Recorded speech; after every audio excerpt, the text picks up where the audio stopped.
Let me tell you about something that challenges our most fundamental understanding of reality observations from the Event Horizon Telescope that reveal aspects of black holes we never expected to see.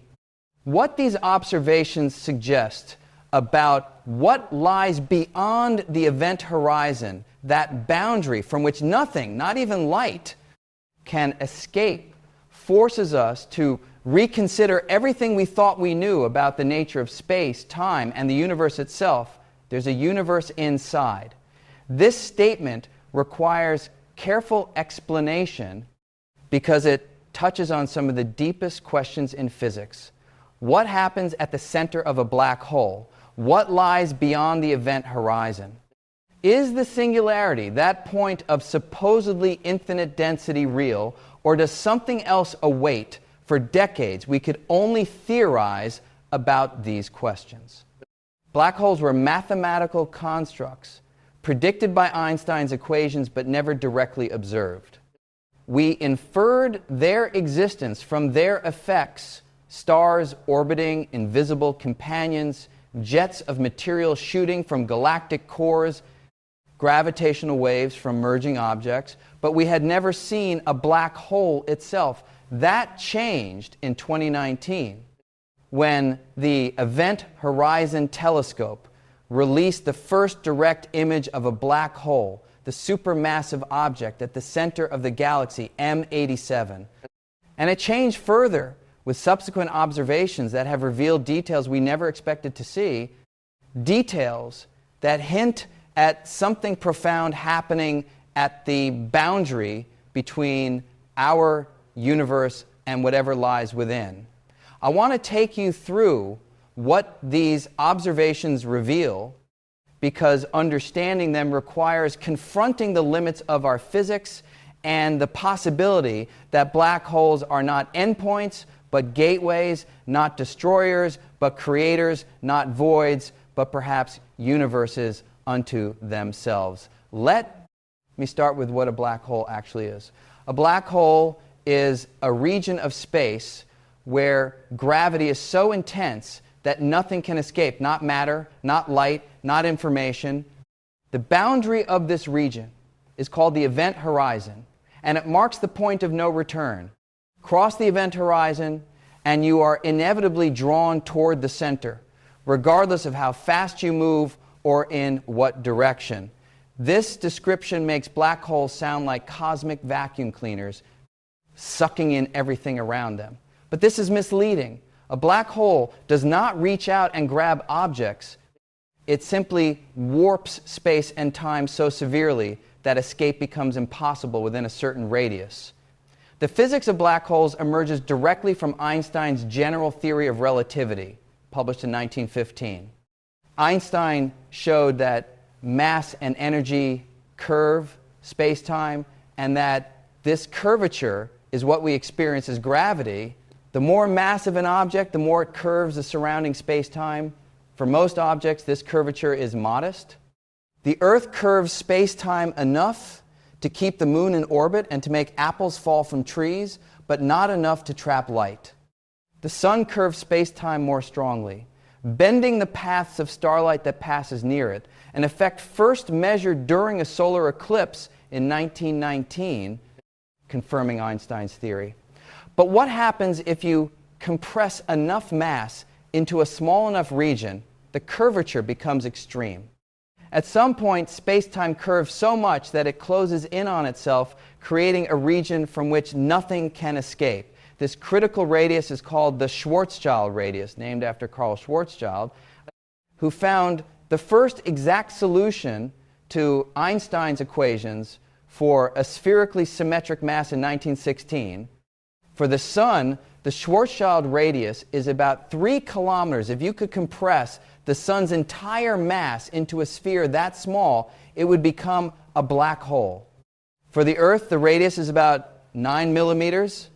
Black holes can form in several ways. Stellar mass black holes form when massive stars exhaust their nuclear fuel and collapse. Without the outward pressure of nuclear fusion to balance gravity, the core implodes. If the core is massive enough, roughly 3 times the mass of the sun, nothing can halt the collapse, and a black hole forms. Supermassive black holes, millions to billions of times the mass of the sun, lurk at the centers of most galaxies. How they formed is still debated, perhaps from the merger of many smaller black holes, perhaps from the direct collapse of massive gas clouds in the early universe, perhaps through processes we don't yet understand. And there may be black holes at other scales, intermediate mass black holes between stellar and supermassive, primordial black holes formed in the early universe, even microscopic black holes that might be created in particle colliders if certain theories are correct. All of these share the same basic structure, an event horizon surrounding whatever lies within. Now let me describe what general relativity predicts about the interior of a black hole. According to Einstein's equations, the interior of a black hole is not simply empty space with strong gravity. It is a region where the nature of space and time themselves is transformed. Outside a black hole, space and time are distinct dimensions with different properties. You can move freely through space in any direction, but you are carried inexorably forward through time. Space is navigable, time is not. But at the event horizon, something strange happens. The roles of space and time begin to exchange. Inside the black hole, the radial direction pointing toward or away from the center takes on the properties that time has outside. Just as you cannot go backward in time outside the black hole, you cannot go outward in space inside the black hole. The center is not a place in space, it is a moment in your future. You can no more avoid the center than you can avoid tomorrow. This is why escape is impossible. It's not that the gravity is too strong to overcome. It's that the geometry of space-time is structured so that all paths lead inward. Every direction you could travel, every speed you could achieve leads toward the center. The center is not somewhere you could avoid if only you had enough thrust. It is your future, as inevitable as next Tuesday. And at the center, according to classical general relativity, lies a singularity. A singularity is a point where the mathematics breaks down, where density becomes infinite, where curvature becomes infinite, where the equations of general relativity produce nonsensical results. At the singularity, all the mass that fell into the black hole is compressed into zero volume, creating a point of infinite density. This is clearly unphysical. Infinity is not a number that appears in nature. It is a sign that our theory has exceeded its domain of validity. The singularity tells us that general relativity is incomplete, that some other physics, probably involving quantum mechanics, must take over before the singularity is reached. But what that physics is, we do not know. Quantum gravity, the union of general relativity with quantum mechanics, remains one of the great unsolved problems in physics. Without a complete theory of quantum gravity, we cannot say what really happens at the center of a black hole. Now let me describe the Event Horizon Telescope and what it has observed. The Event Horizon Telescope is not a single telescope, but a network of radio observatories spanning the globe. By combining signals from telescopes in Hawaii, Arizona, Mexico, Chile, Spain, and Antarctica, the EHT creates a virtual telescope the size of the Earth with the angular resolution needed to image objects as small as a black hole's event horizon. This technique, called very long baseline interferometry, requires extraordinary precision. The signals from each telescope must be time-stamped using atomic clocks accurate to fractions of a nanosecond. The data petabytes from each observation must be recorded and physically shipped to central processing facilities where algorithms combine the signals to reconstruct images. The first target was M87, the supermassive black hole at the center of the galaxy M87, about 55 million light years from Earth. This black hole has a mass of about 6.5 billion suns, making it one of the most massive known. Its event horizon spans about 40 billion kilometers larger than our entire solar system. Despite its enormous size, M87 times appears tiny from Earth because of its distance. Its apparent size on the sky is about 40 microarcseconds, equivalent to seeing an orange on the moon. Only the Earth-size resolution of the EHT could resolve it. In April 2019, the EHT collaboration released the first image of M87. What we saw was a bright ring of emission surrounding a dark central region, the black hole's shadow. The ring is not the event horizon itself. It is emission from hot gas spiraling around the black hole, heated to billions of degrees as it falls inward. This gas emits radio waves that the EHT detects. The ring shape arises because light from behind the black hole is bent around it by gravity, creating a photon ring that traces the boundary of the region from which escape is impossible. The dark center is the shadow, the silhouette of the event horizon against the bright background of emission. It is not the black hole itself, but its absence, the region where photons that would otherwise reach us have instead fallen in. This image was historic. For the first time, we had direct visual evidence of an event horizon, the boundary that defines a black hole. The image matched predictions from general relativity with remarkable precision, confirming Einstein's theory in the most extreme environment we can observe. But subsequent observations have revealed more details that are forcing us to reconsider what we think we know about black holes. Now let me describe what the EHT has found that was unexpected. The initial image of M87 times was a milestone, but it was just the beginning. The EHT has continued to observe, improving its capabilities and extending its reach. And the data from these observations contain surprises. First, the ring structure is not static. Observations over multiple years show that the emission ring changes, brightening in some regions, dimming in others, shifting its asymmetry over time. This is expected to some degree. The hot gas around a black hole is turbulent and dynamic, but the patterns of change contain information about the space-time geometry near the horizon. Second, the photon ring, the sharp ring of light created by photons that orbit the black hole before escaping, has been detected with increasing precision. This ring is a direct probe of the space-time immediately surrounding the event horizon. Its size, shape, and structure encode information about the black hole's mass, spin, and possibly more exotic properties. Third, and most intriguingly, there are features in the data that do not have straightforward explanations. Some observations show variability on timescales shorter than expected fluctuations that would require phenomena occurring closer to the event horizon than current models predict. If emission is varying on these timescales, the emitting region must be correspondingly small and close to the horizon. Some observations show polarization patterns, the orientation of the radio wave's electric field, that suggest highly ordered magnetic fields threading through the region near the horizon.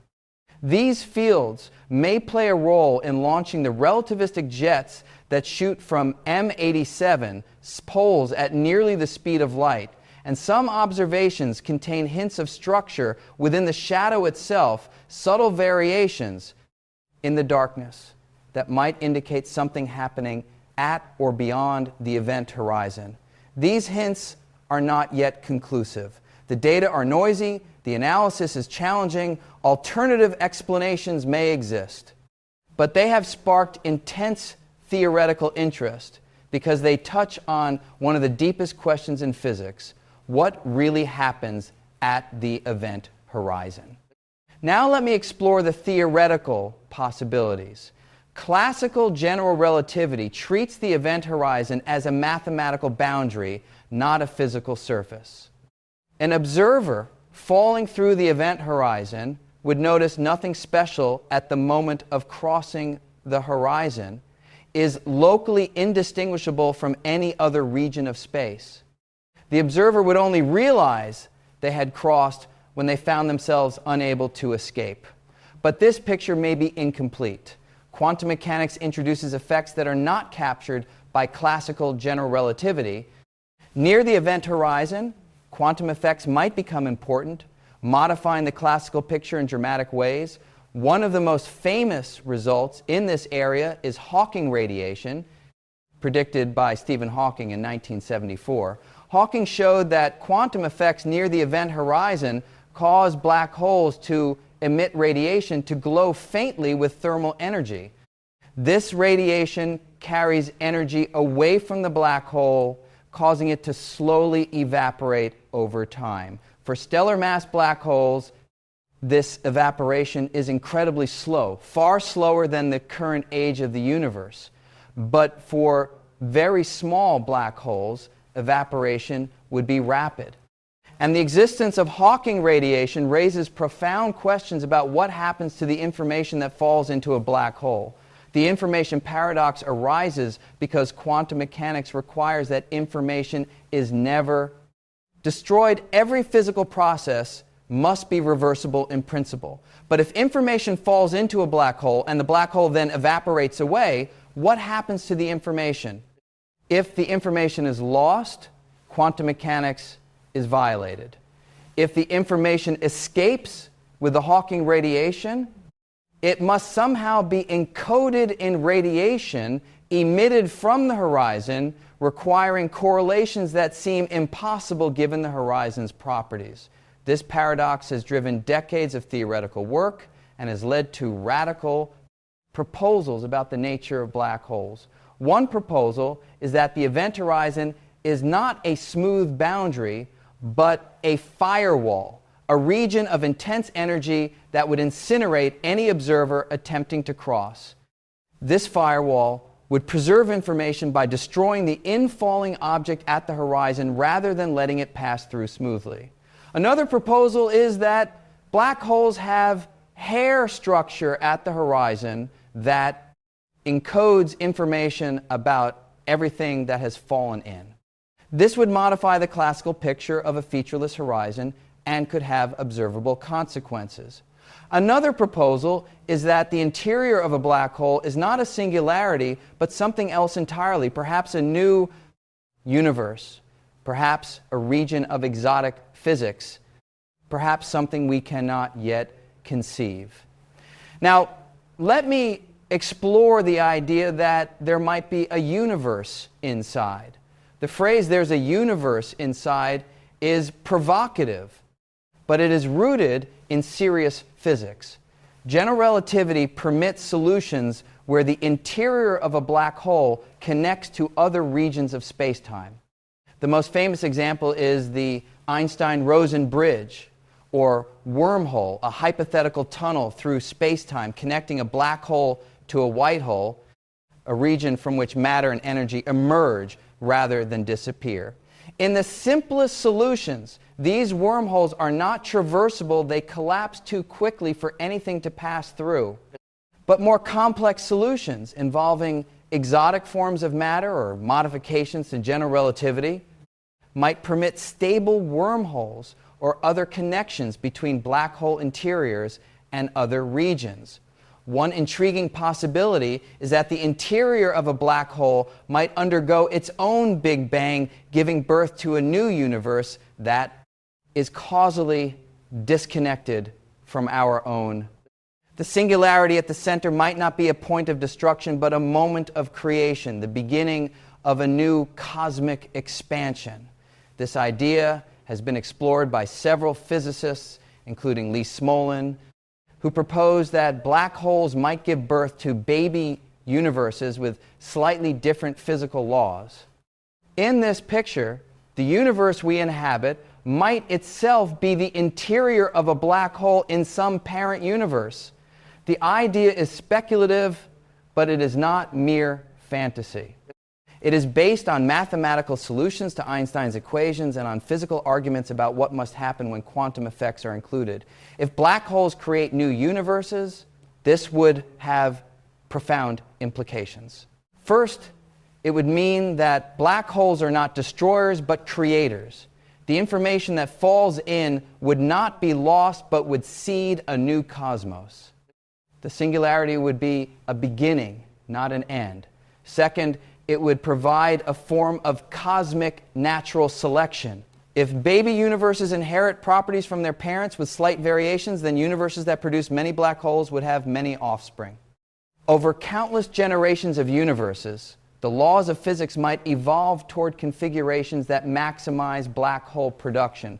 Third, it would mean that our universe is not unique, but is one of an inconceivably vast family of universes, each born from a black hole, each potentially giving birth to more. This is the deep meaning of there's a universe inside, not that we have observed another universe within a black hole. That would be impossible, since information cannot escape, but that the physics we understand points toward this possibility, and observations from the Event Horizon Telescope are providing new constraints on what happens at the boundary.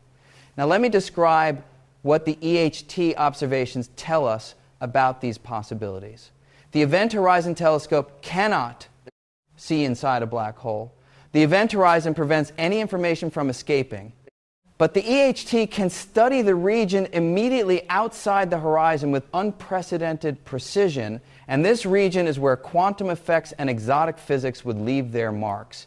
If the event horizon is not a smooth boundary but has structure of firewall, quantum hair, or some other feature, this structure might affect the appearance of the photon ring or the polarization of the emission. If the interior of a black hole is connected to another region of spacetime, a wormhole or baby universe, the dynamics at the throat might influence the spacetime geometry in observable ways.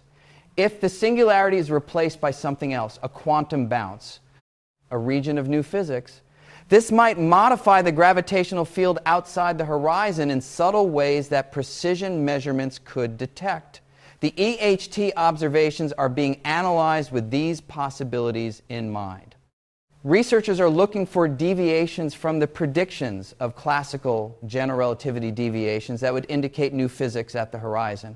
So far, the observations are consistent with general relativity.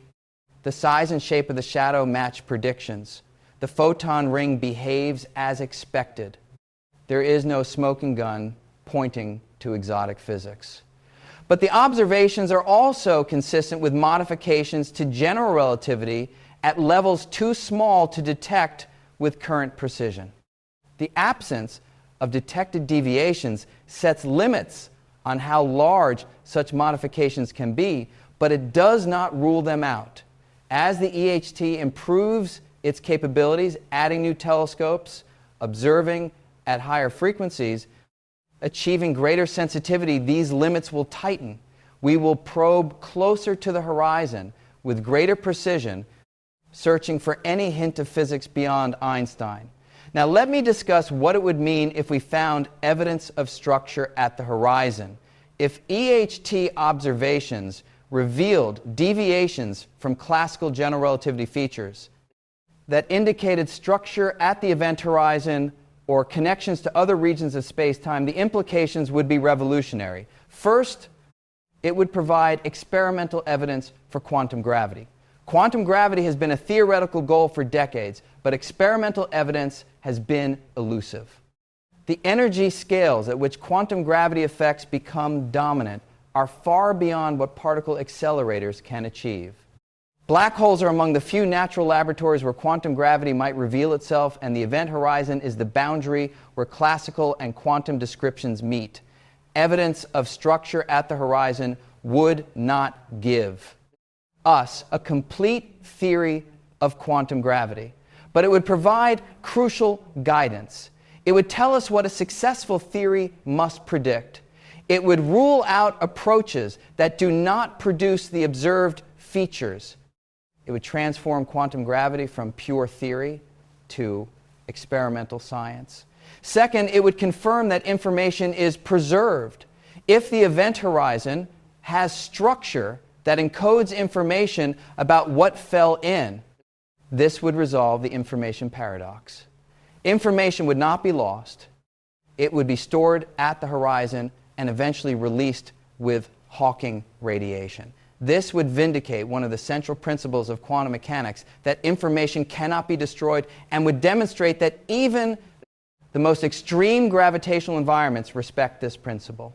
Third, it would hint at the existence of other universes if the interior of black holes connects to other regions of space-time, whether baby universes, wormholes, or something else. This would suggest that the cosmos is vastly larger than what we observe. Our universe might be one among an infinite proliferation, each hidden behind an event horizon, each potentially containing intelligence and wonder. We could never observe these other universes directly, but knowing they exist, or at least that physics permits their existence, would transform our understanding of reality. Now let me explore what we know about the specific black holes the EHT observes. The EHT has imaged two supermassive black holes, M87 times at the center of galaxy, M87, and Sagittarius A times Square A, at the center of our own Milky Way. These black holes are very different despite being similar in some ways. M87 times has a mass of 6.5 billion suns and lies 55 million light years away. It is actively accreting matter and launches a relativistic jet that extends thousands of light years. The environment around M87 times is dynamic and energetic. Square times has a mass of only 4 million suns, more than 1,000 times less massive than M87 times, and lies only 27,000 light years away at the center of our galaxy. It is relatively quiet, accreting little matter and producing no prominent jet. The environment around Square A times is calmer. Despite being much closer and therefore appearing larger on the sky, Square A times was harder to image than M87. The gas around Square A times varies on timescales of minutes compared to days or weeks for M87. This rapid variability blurred the images, requiring sophisticated techniques to extract the underlying structure. The image of Square A, released in 2022, showed the same basic features as M87 times a bright ring surrounding a dark shadow, confirming that the physics of black holes is universal. The size of the shadow matched predictions from general relativity, providing another confirmation of Einstein's theory. But there are differences between the two black holes that are still being studied. The spin of each black hole, how fast it rotates, affects the shape of the shadow and the structure of the photon ring. M87 times appears to be spinning rapidly. Square A's spin is less certain. Comparing the two could reveal how spin affects black hole behavior. The magnetic field geometry differs between the two. M87's ordered magnetic fields help launch its jet. Square's fields are more chaotic, which may explain why it lacks a prominent jet. Understanding these differences could reveal how jets form. The variability patterns differ. Square A. Rapid variability might contain signatures of phenomena occurring very close to the horizon, perhaps even at the horizon itself. Analyzing these variations with greater precision could reveal structure that static images cannot show. Now let me consider what future observations might reveal. The Event Horizon Telescope is not static. It is continually improving, adding new capabilities, extending its reach. New telescopes are being added to the network, filling gaps in coverage and improving image quality. Telescopes in Africa, Greenland, and other locations will enhance the EHT's capabilities. Observations at higher frequencies will improve resolution. allowing sharper images and more precise measurements of the photon ring. The photon ring is a key probe of the near-horizon region. Better measurements could reveal subtle deviations from general relativity. Longer observation campaigns will reduce noise and improve sensitivity, allowing fainter features to be detected. Some theoretical predictions involve features that are too faint for current observations, but might be detectable with improved data. Space-based extensions have been proposed. Telescopes in orbit would extend the baseline beyond the diameter of the Earth, dramatically improving resolution. A space EHT could image the photon ring in unprecedented detail, potentially detecting structure that would be invisible from the ground. These improvements will push the observations closer and closer to the event horizon, probing the region where classical physics gives way to quantum effects, where the mysteries of black holes might finally yield their secrets. In part 2, I want to explore the specific theoretical frameworks that predict structure at the event horizon firewalls, fuzzballs, and other proposals, and what each would imply about the nature of black holes and the fabric of reality. So we've established what the Event Horizon Telescope has observed: the shadow and photon ring of supermassive black holes, the dynamic behavior of the emission, and the hints of structure that challenge our classical understanding. We've explored the basic physics of black holes and the theoretical possibility that their interiors might contain more than just singularities. Now I want to delve deeper into the specific theoretical frameworks that attempt to explain what really happens at and beyond the event horizon. These are not science fiction. They are serious proposals from leading physicists, grounded in mathematics and motivated by fundamental puzzles in physics. Let me begin with the information paradox, because it is the engine that drives most modern theorizing about black holes. The information paradox is not just an academic curiosity. It represents a fundamental conflict between our two most successful theories of physics, general relativity and quantum mechanics, and its resolution likely requires revolutionary new ideas about the nature of space, time, and matter. Here is the paradox in its starkest form. Quantum mechanics is built on the principle of unitarity, the requirement that the total probability of all possible outcomes of any physical process equals 1, and that this probability is conserved over time. Unitarity implies that physical processes are reversible in principle. Given complete information about the final state of a system, you could, in principle, reconstruct its initial state. This means information cannot be destroyed. If you burn a book, the information in the book is not lost. It is encoded in the pattern of ash, smoke, and radiation. Given perfect knowledge and perfect computational ability, you could in principle reconstruct the book from its remnants. But black holes seem to violate this principle. Matter falls into a black hole, carrying information about its quantum state. The black hole eventually evaporates through Hawking radiation. But Hawking's original calculation showed that this radiation is thermal, it is random, carrying no information about what fell in. If Hawking's calculation is correct, the information is destroyed. When the black hole finally evaporates completely, the information that fell in is simply gone, not encoded anywhere, not reconstructible even in principle. This would be a catastrophe for physics. Unitarity is not an optional feature of quantum mechanics, it is fundamental. If unitarity is violated, the whole structure of quantum mechanics collapses. Probabilities would not be conserved. The future would become disconnected from the past in a fundamental way. For decades, physicists have sought ways to resolve this paradox without abandoning either general relativity or quantum mechanics. The search has produced several radical proposals. Now let me describe the firewall hypothesis. In 2012, Physicists Ahmed Almhiri, Donald Marolf, Joseph Polchinski, and James Sully, known collectively as AMPS, published a paper that shocked the physics community.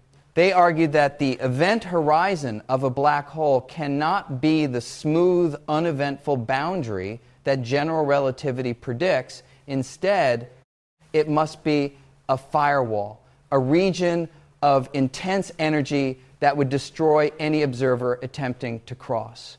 The argument is subtle and depends on quantum entanglement, the phenomenon where the quantum states of separate particles are correlated in ways that cannot be explained by classical physics. Hawking radiation is produced by quantum fluctuations near the event horizon. Virtual particle pairs constantly pop into and out of existence throughout space. Near the horizon, one member of a pair can fall in while the other escapes, becoming real radiation. The escaping particle carries away energy. The infalling particle has negative energy from the black hole's perspective, reducing the black hole's mass. For the escaping radiation to carry information, to resolve the information paradox, it must be entangled with the radiation emitted earlier. But quantum mechanics limits how entanglement can be shared. A particle cannot be fully entangled with two different systems at once. AMPS showed that this creates a contradiction. For information to escape, the outgoing radiation must be entangled with earlier radiation. But for the horizon to be smooth as general relativity requires, the outgoing radiation must be entangled with its infalling partner. Both cannot be true. Something must give. Their conclusion was radical. The horizon cannot be smooth. The entanglement between the outgoing particle and its infalling partner must be broken. But breaking entanglement releases energy, enormous energy. The horizon becomes a firewall, incinerating anything that crosses. This would mean that the experience of falling into a black hole is not the gentle passage through an unremarkable boundary that general relativity predicts. It is annihilation. The horizon is a wall of fire, a barrier of destruction, a surface where physics as we know it ends. The firewall hypothesis is controversial. It violates the equivalence principle, Einstein's insight that free fall is indistinguishable from floating in empty space. A freely falling observer should notice nothing special at the horizon. The firewall says they would be destroyed, but AMPS's argument is logically tight. If their premises are correct, the conclusion follows. Resolving the paradox requires rejecting one of the premises, and each premise is well supported by physics. The debate continues. But the firewall hypothesis has forced physicists to take seriously the idea that the event horizon might have structure, physical properties that affect what happens there, and that might, in principle, be observable. Now let me describe the fuzzball proposal. String theory offers a different resolution to the information paradox, one that replaces the classical picture of a black hole entirely. In string theory, the fundamental constituents of matter are not point particles, but tiny vibrating strings. These strings can combine and interact in complex ways, giving rise to all the particles and forces we observe. When string theorists analyzed black holes, they found something surprising. The classical picture, a smooth horizon surrounding a singularity, is replaced by a fuzzball, a complex, stringy structure that extends all the way to where the horizon would be. A fuzzball has no horizon in the classical sense. It has no singularity. Instead, it is a ball of strings and higher dimensional objects, brains, tangled together in a configuration that has the same mass and external gravitational field as a classical black hole, but a completely different internal structure. The surface of a fuzzball is not smooth.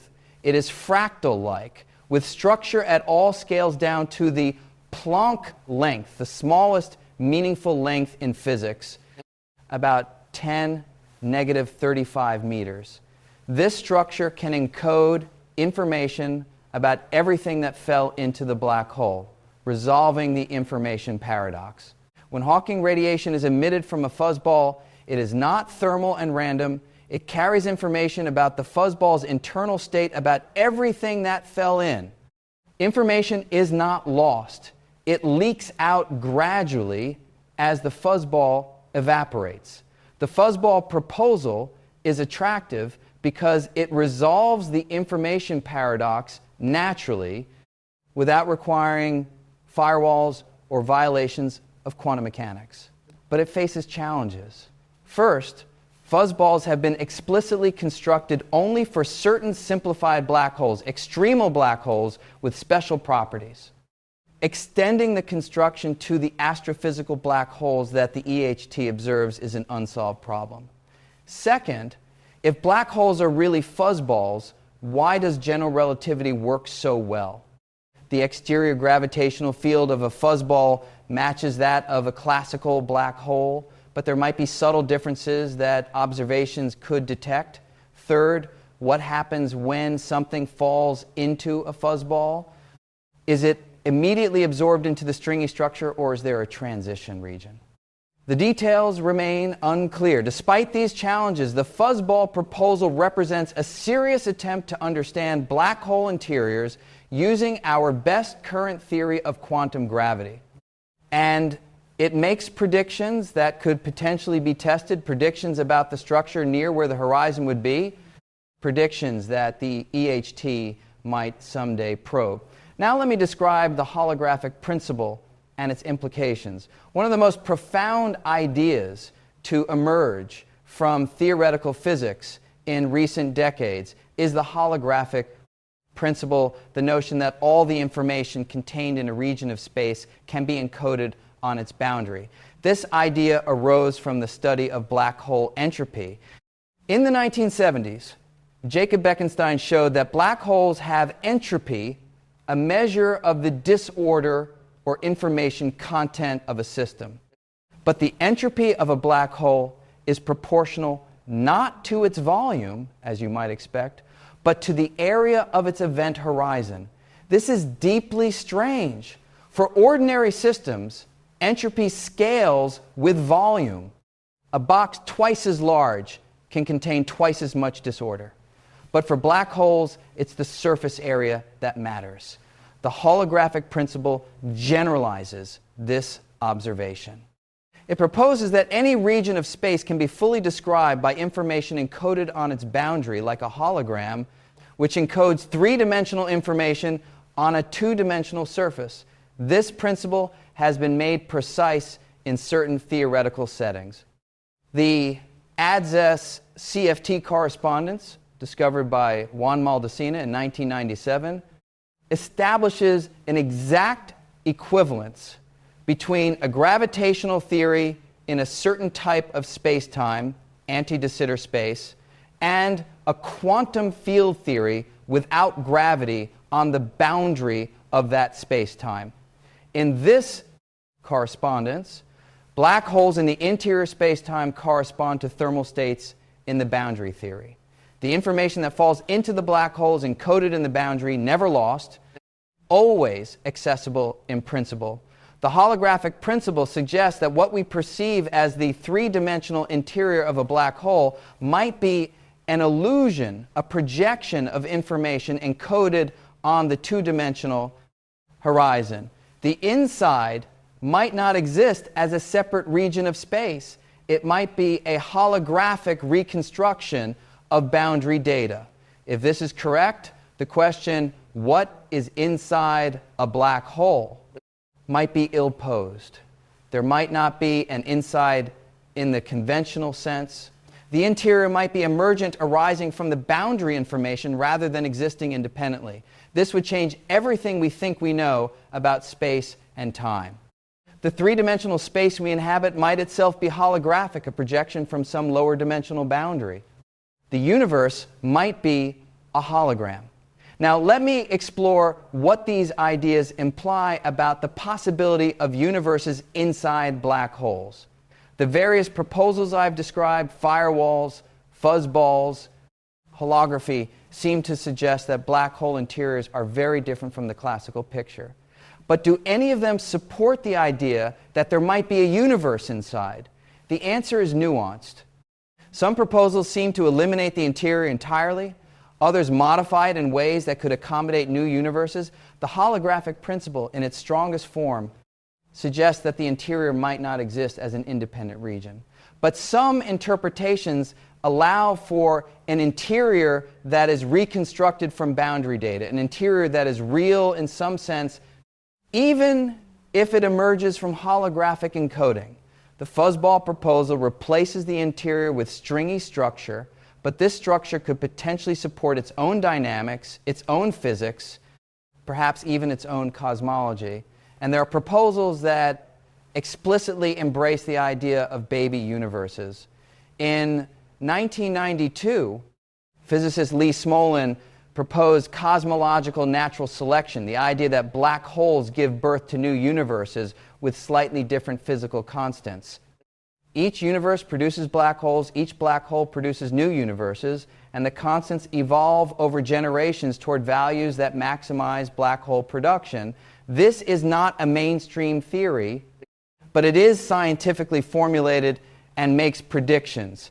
If cosmological natural selection is correct, our universe should have constants near optimal for black hole production. Some physicists have argued that this is indeed the case, that small changes to fundamental constants would dramatically reduce the number of black holes formed. More recent work has explored how baby universes might arise in string theory and in semi-classical gravity. The mathematics permits solutions where space-time inside a black hole branches off, undergoing its own expansion, becoming causally disconnected from the parent universe. These baby universes would be invisible to us. We could never observe them, communicate with them, or know anything about them directly. But their existence would have implications for our universe, for the nature of black holes, for the fate of information, for the structure of reality. If the EHT could provide evidence that bears on these questions, even indirect evidence about the structure near the horizon, it would be among the most significant scientific discoveries ever made. Now, let me discuss what the EHT observations might tell us about these theoretical possibilities. Each of the theoretical proposals makes predictions about what should happen near the event horizon. These predictions differ in subtle ways that might, in principle, be observable. If firewalls exist, they would produce radiation as infalling matter is destroyed. This radiation might have distinctive properties, a spectrum, a timing, a polarization that could be detected against the background of normal emission. If black holes are fuzzballs, the surface would have structure rather than being the smooth boundary of classical theory. This structure might affect the photon ring, the polarization patterns, or the variability of the emission. If the holographic principle is correct and the interior is emergent, the dynamics near the horizon might show correlations or patterns that reflect the underlying holographic encoding. If baby universes are born inside black holes, the process might affect the space-time geometry in ways that influence the near-horizon region. None of these effects have been detected. The EHT observations are consistent with classical general relativity, but this consistency places limits on how large the effects can be, and as observations improve, these limits will tighten. The current observations are not precise enough to detect quantum gravity effects directly. The Planck scale, where quantum gravity becomes dominant, is 10⁻⁵ meters, vastly smaller than the resolution of any telescope. But some theoretical effects might extend beyond the Planck scale, producing detectable signatures. For example, some models predict that quantum gravity effects accumulate over large distances, producing macroscopic deviations from classical behavior. If such effects exist, the EHT might detect them. Some models predict echo signals that would be produced if the event horizon is not perfectly absorbing but reflects some radiation back. These echoes would appear as faint repetitions of the main signal delayed by the light travel time around the black hole. Searches for echoes have been conducted in gravitational wave data from LIGO and Virgo. Some analyses have reported tentative detections. Others have not confirmed them. The situation remains unclear, but the search continues. The EHT could potentially search for similar echoes in electromagnetic radiation, faint repetitions that would indicate structure at the horizon. Now let me consider what it would mean if we found evidence for something exotic. Suppose future EHT observations detected something that could not be explained by classical general relativity, an anomaly in the photon ring, an unexpected pattern in the polarization, echoes indicating horizon structure. This would be a discovery of the first magnitude. First, it would provide experimental evidence for physics beyond Einstein, a modification to general relativity, or evidence for quantum gravity effects in the macroscopic world. Second, it would guide theoretical physics. The anomaly would constrain which theoretical proposals are viable. Theories that predict the observed effect would be supported, those that don't would be challenged. Third, it would open a new window onto the universe. Just as the discovery of quantum mechanics opened the microworld and relativity opened the cosmic world, evidence for quantum gravity would open a new domain of physics, the regime where space-time itself becomes quantum. Fourth, it would have implications for our understanding of the universe's origin and fate. If black holes have structure, if their interiors are not simple singularities, this might shed light on the Big Bang, which cosmologists sometimes describe as a singularity running in reverse. The connection between black holes and cosmology is deep. Black hole singularities and the Big Bang singularity are mathematically similar. Understanding one might illuminate the other. If black holes contain baby universes, our own universe might have emerged from a black hole in a parent cosmos. This is speculative, but the speculation is grounded in physics. The equations permit these possibilities. The observations might someday support or refute them. Now let me explore the connection between black holes and the origin of our universe. The Big Bang is often described as the beginning of everything, the origin of space, time, matter, and energy.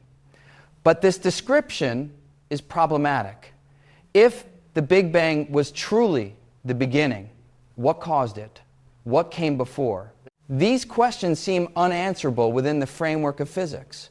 But if our universe emerged from a black hole in a parent universe, the Big Bang was not the absolute beginning. It was a transition, a moment when space-time in the parent universe collapsed inward and then somehow bounced outward, giving rise to our expanding cosmos. This picture is not proven, but it is physically motivated. General relativity predicts that matter falling into a black hole reaches a singularity, a point of infinite density where the equations break down.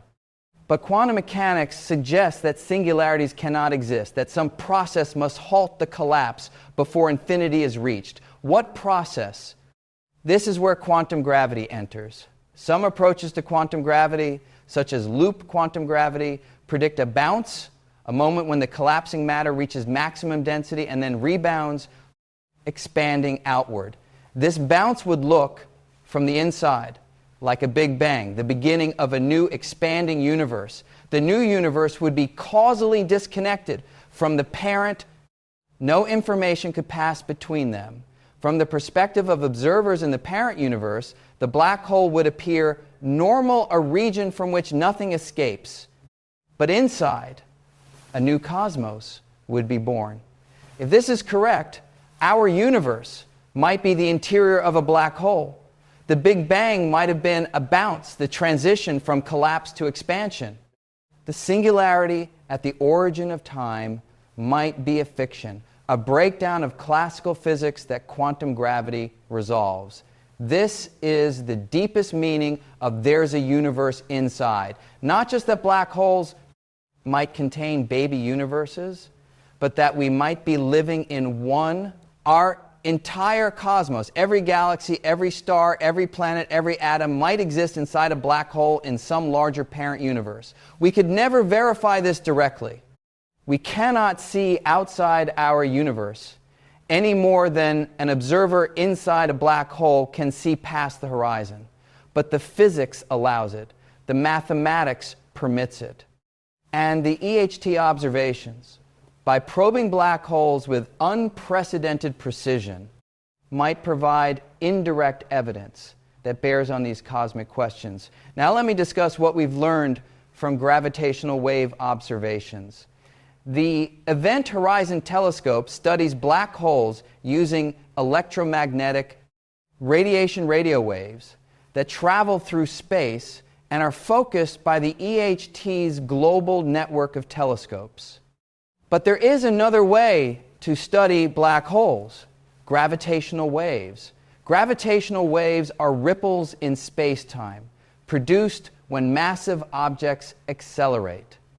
They were predicted by Einstein in 1916, but not directly detected until 2015, when the LIGO Observatory observed waves from two merging black holes. Since then, LIGO and its partner observatories have detected dozens of black hole mergers. Each detection provides information about the masses and spins of the merging black holes, the distance to the event, and the dynamics of the final merger. The gravitational wave observations complement the EHT's electromagnetic observations. Together, they provide a multi-messenger view of black holes, seeing them in both light and gravity. Gravitational wave observations have their own sensitivity to exotic physics. If black holes have structure at the horizon, firewalls or fuzzballs, this might affect the gravitational wave signal from mergers. The ring-down phase, when the merged black hole settles into its final state, is particularly sensitive to the near-horizon geometry.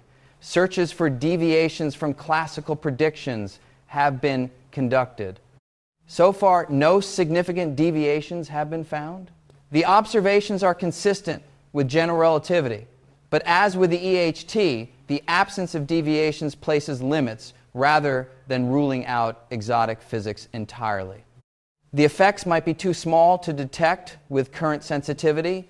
Future observatories, more sensitive ground-based detectors, space-based detectors like LISA, will push these limits further.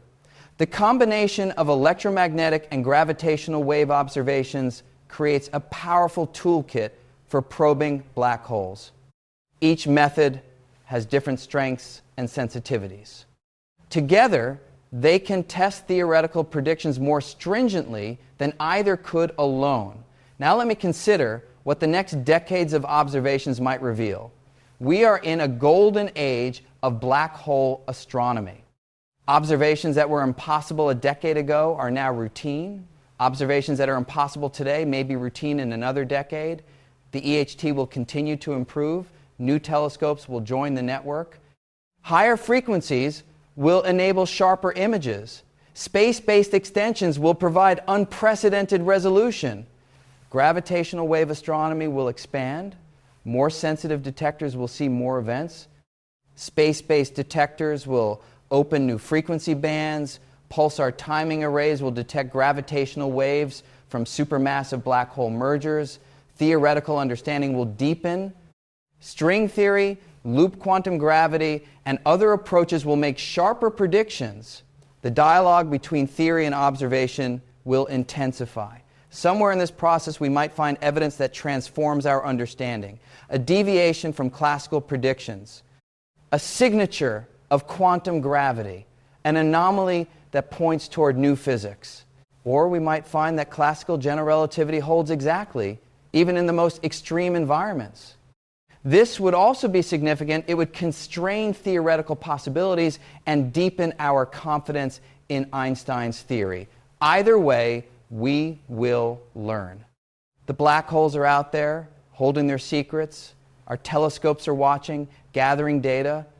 Our theorists are calculating, making predictions. The universe inside, if it exists, waits to be understood.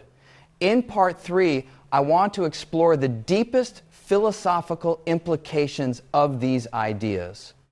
What does it mean if black holes create universes? How should we think about our place in a cosmos that might be far larger than we ever imagined? And what does the possibility of a universe inside tell us about the nature of existence itself? So we've established what the Event Horizon Telescope has observed and explored the theoretical frameworks that attempt to explain what happens at and beyond the event horizon: firewalls, fuzzballs, holography, and baby universes. We've seen how gravitational wave observations complement electromagnetic observations and how future observations might reveal evidence of exotic physics. Now I want to explore the deepest implications. What does it mean if black holes create universes? How does this change our understanding of existence? And what does the possibility of a universe inside tell us about the nature of reality itself? Let me begin by considering what it means that physics permits universes within black holes. The idea that black holes might contain or create new universes is not a fantasy conjured from nothing. It emerges from the mathematics of general relativity, from the requirements of quantum mechanics, and from serious attempts to resolve fundamental puzzles in physics. This matters because physics is not arbitrary. The equations that describe nature are constrained by observation, by mathematical consistency, by the requirement that they reduce to known physics in familiar regimes. When these constrained equations permit certain possibilities, those possibilities deserve serious consideration.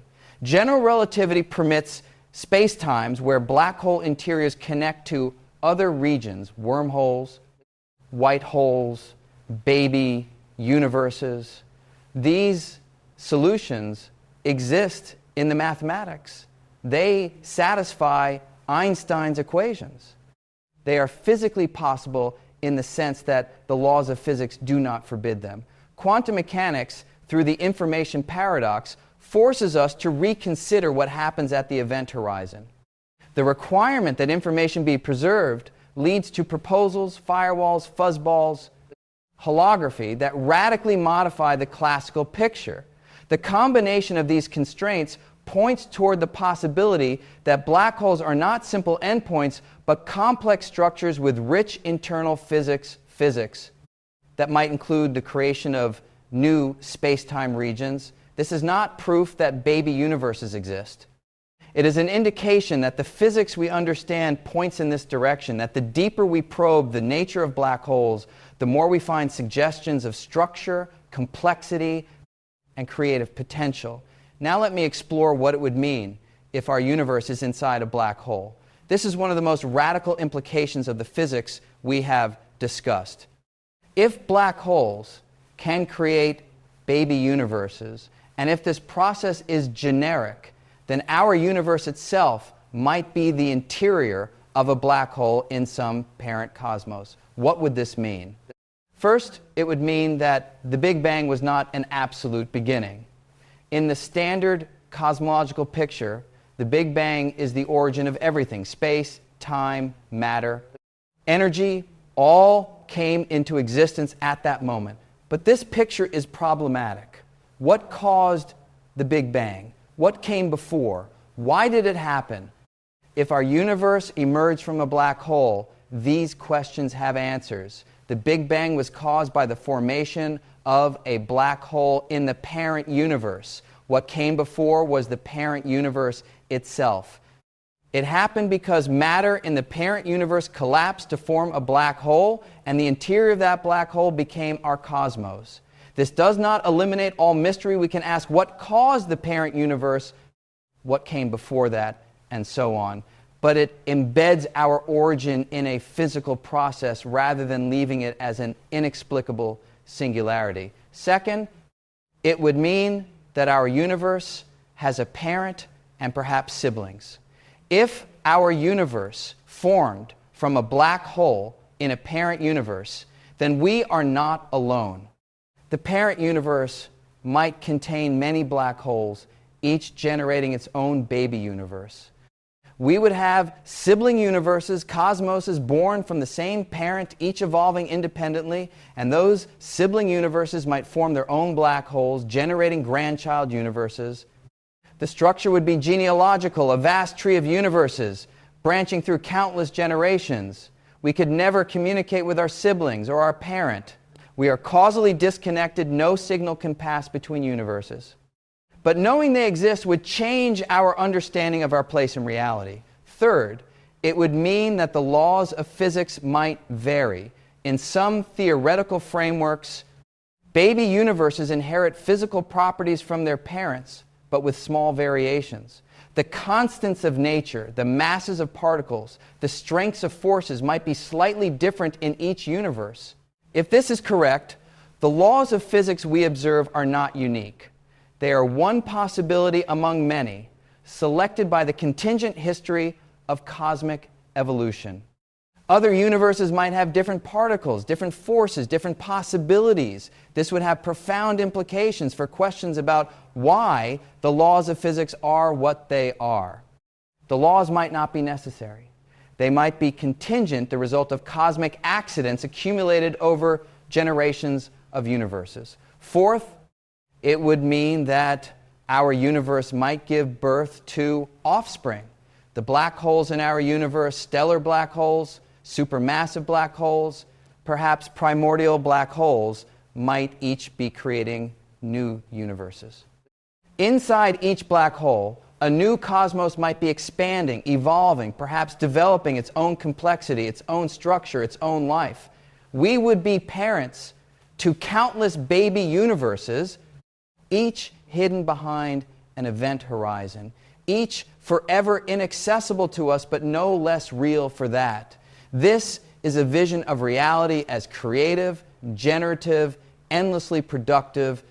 The cosmos is not a static structure, but a living process giving birth to itself again and again throughout an infinite genealogy of universes. Now let me consider what cosmological natural selection implies. Lee Smolin's cosmological natural selection takes the idea of baby universes and adds an evolutionary dimension.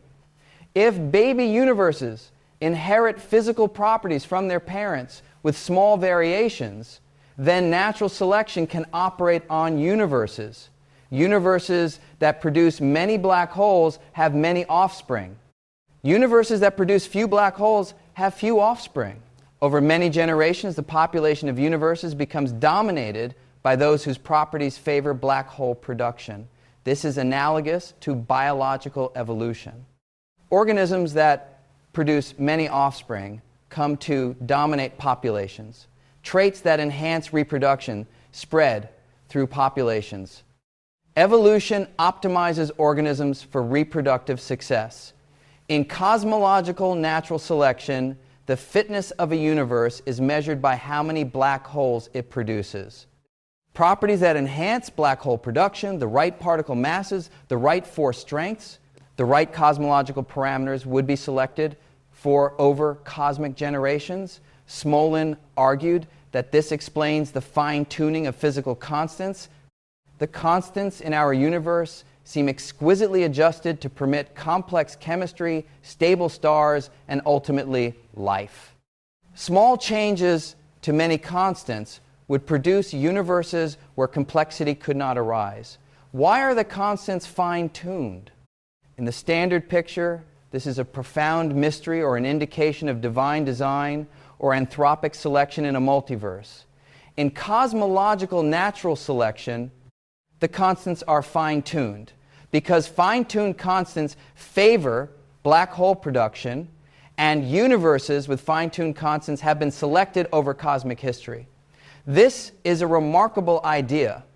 It provides a naturalistic explanation for the fine-tuning of physical constants, an explanation that does not invoke divine design or rely on the anthropic principle, but it makes predictions.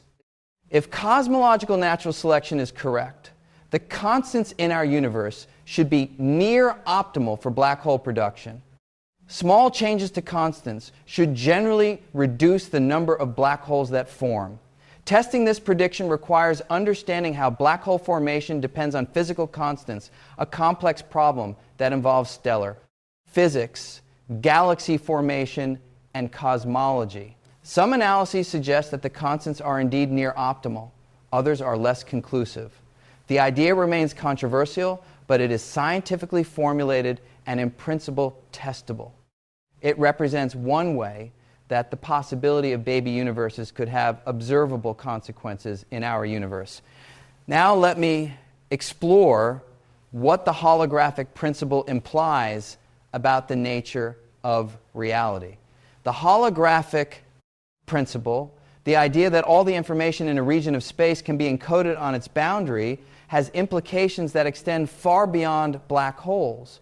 If black hole entropy is proportional to horizon area, and if this reflects a deeper truth about how information is organized in space-time, then our three-dimensional world might be a projection from a two-dimensional surface. This is a strange idea, but it has been made mathematically precise in certain settings. The AD-CFT correspondence establishes an exact equivalence between a gravitational theory in anti-de Sitter space and a quantum field theory without gravity on the boundary. Calculations done in one theory can be mapped to calculations in the other.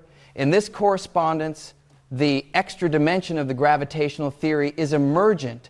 It arises from the structure of the boundary theory rather than existing independently. Space itself is not fundamental.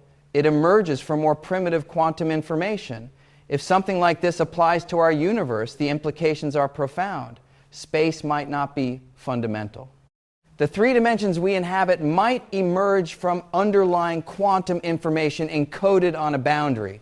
The world we experience might be, in some sense, a hologram. Gravity might not be fundamental.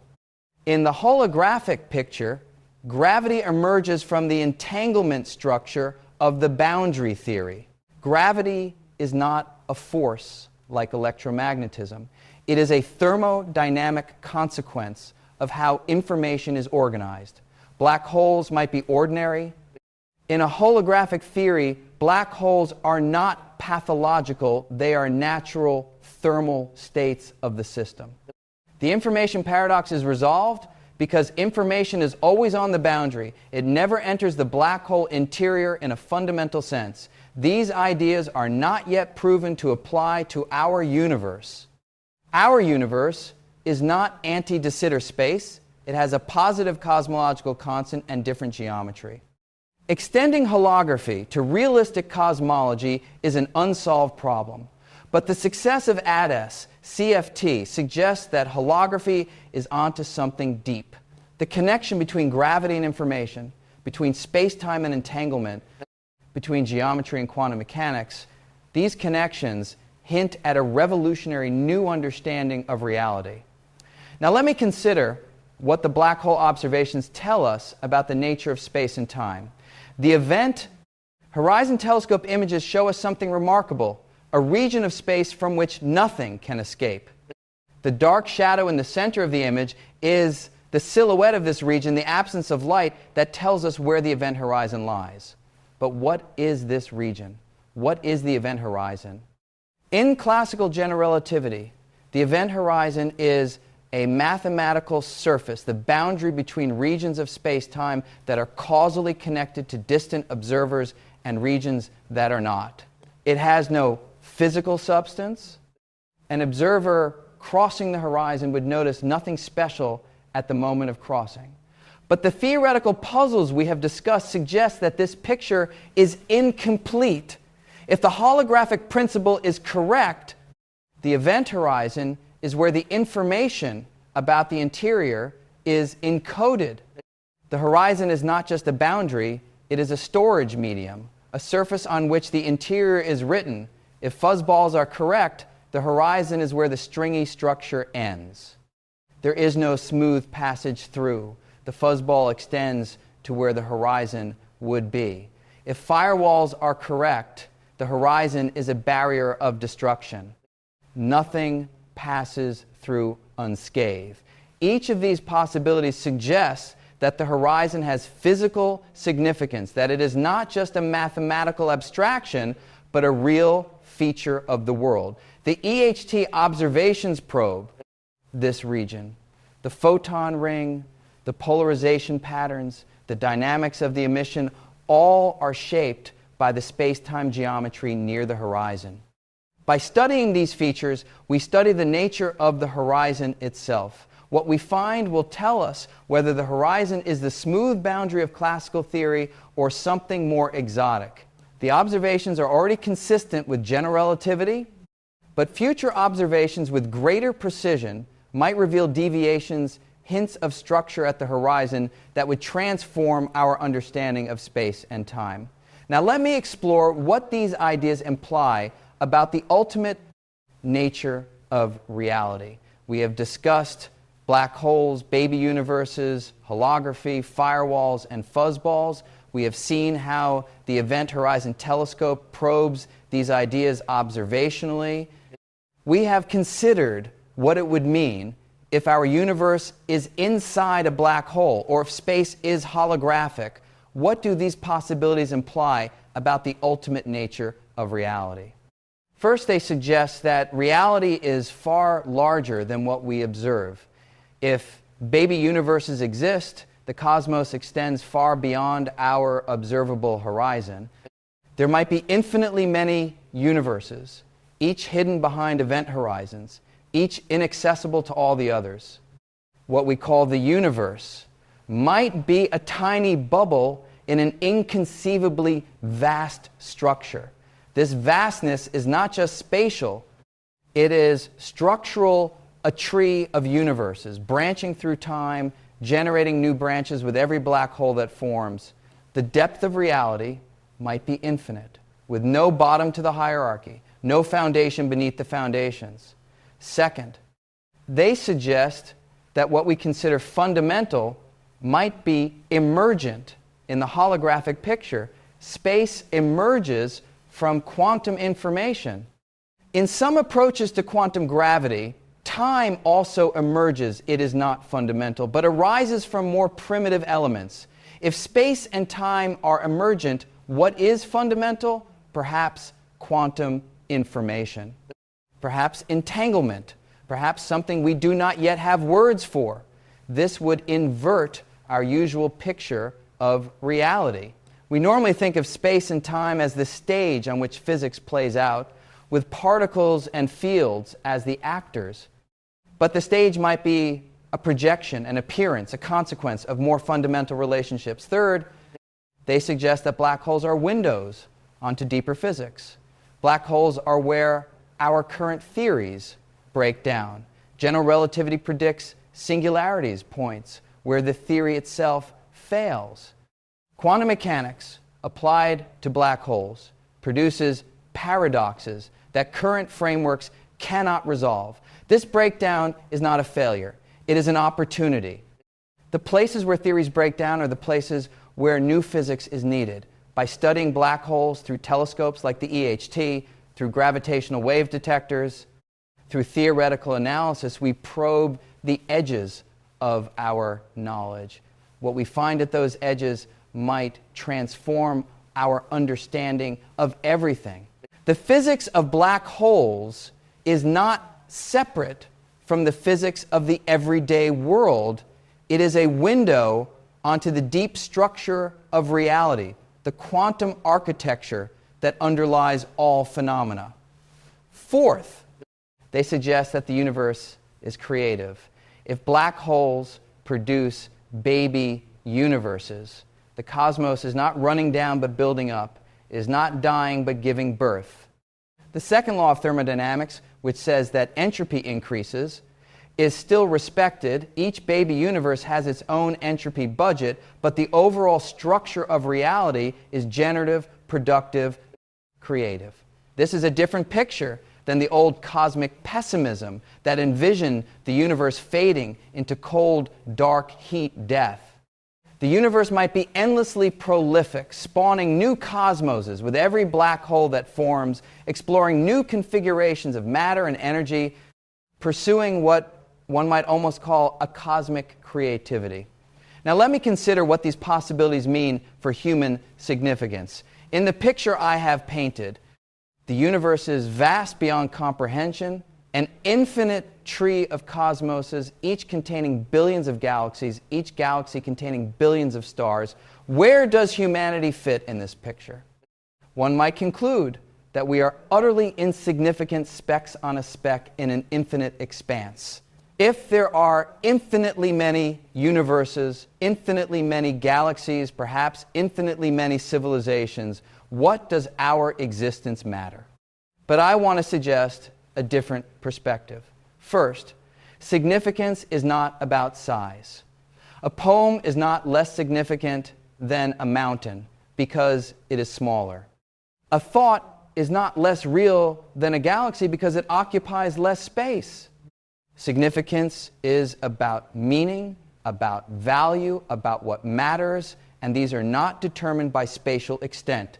If anything, the picture I have painted enhances human significance. We are the part of the cosmos that has become conscious. We are the universe understanding itself. Through our telescopes and theories, the cosmos contemplates its own structure. This is remarkable. In all the vastness of existence, we know of nothing else that does this. There might be other intelligences in other galaxies or other universes, but we do not know of them. What we know is that here, on this small planet, the universe has produced beings that wonder about its nature. Second, understanding is a form of participation. By studying black holes, by probing their structure, by developing theories about their interiors, we participate in the universe's self-understanding. We are not passive observers. We are active inquirers, pushing the boundaries of knowledge, revealing structure that was hidden. This participation connects us to the cosmos in a profound way. We are not separate from the universe we study. We are part of it. Our questions are the universe's questions. Our understanding is the universe's understanding. Third, the possibilities we have discussed enhance wonder. The possibility that there are baby universes inside black holes, that our cosmos might be one such baby, that space and time might be holographic projections. These possibilities are not diminishing, but enlarging. They reveal a reality far stranger and more wonderful than we imagined. Wonder is a form of significance. To be capable of wonder, to have a universe worth wondering about, is itself a kind of meaning. The picture I have painted is one that invites wonder, that says reality is deep, mysterious, beautiful, and worth understanding. Now let me return to what the Event Horizon Telescope has found. I began this exploration by saying that what the EHT found changes everything. Let me now be specific about what I mean. The EHT has found that black holes are real. This might seem obvious, but it is not trivial. For decades, black holes were theoretical constructs, solutions to Einstein's equations that might or might not exist in nature. The EHT provided direct visual evidence that event horizons exist, that space-time can curve so severely that light cannot escape, that the predictions of general relativity are confirmed even in the most extreme environments. The EHT has found that black holes match our theories. The size and shape of the shadow, the structure of the photon ring, the dynamics of the emission all match the predictions of general relativity with remarkable precision. This confirms Einstein's theory at its strongest and provides the baseline against which future deviations will be measured. The EHT has found that black holes are dynamic. The observations show that the emission changes over time, brightening and dimming, shifting asymmetry, evolving structure. Black holes are not static objects frozen in time.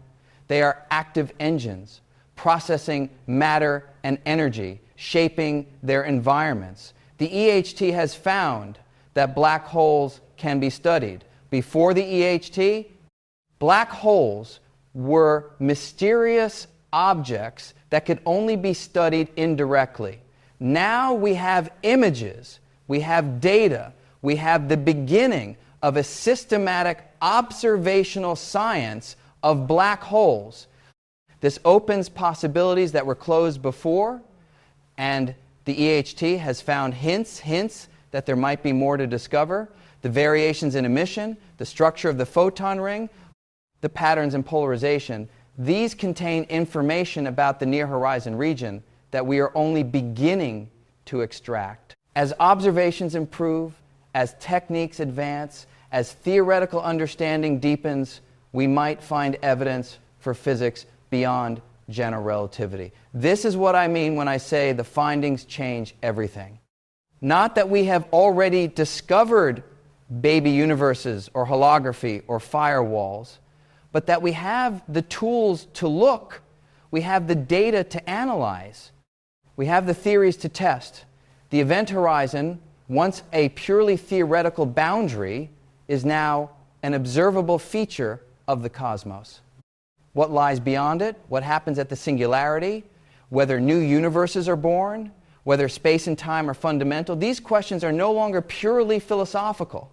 They are empirical questions that observations might someday answer.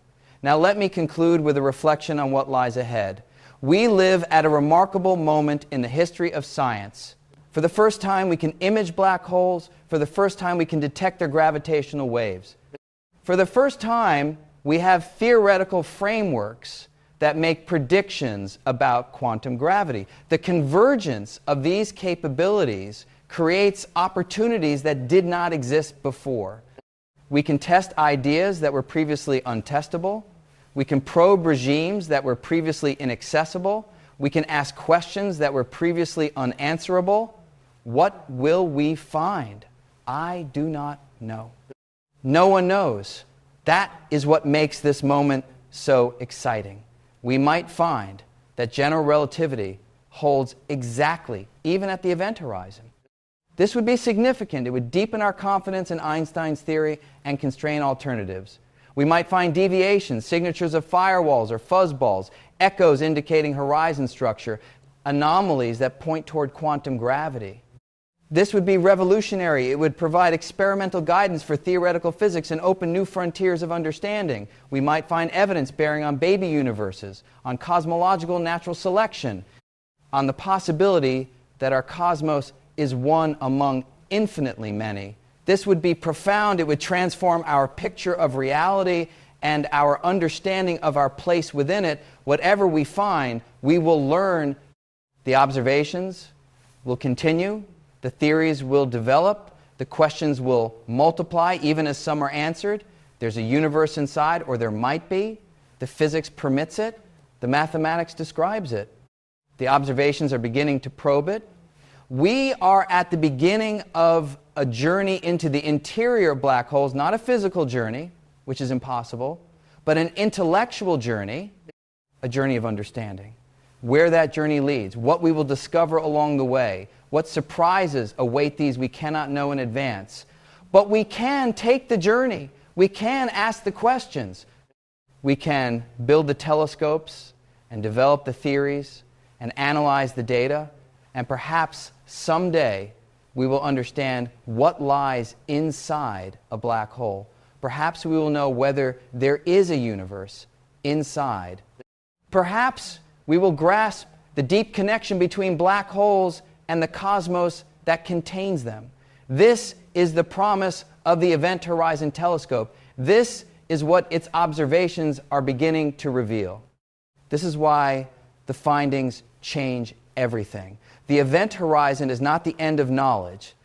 It is the beginning of a new frontier, a frontier that we are now, for the first time, equipped to explore. The universe inside awaits. And we are starting to look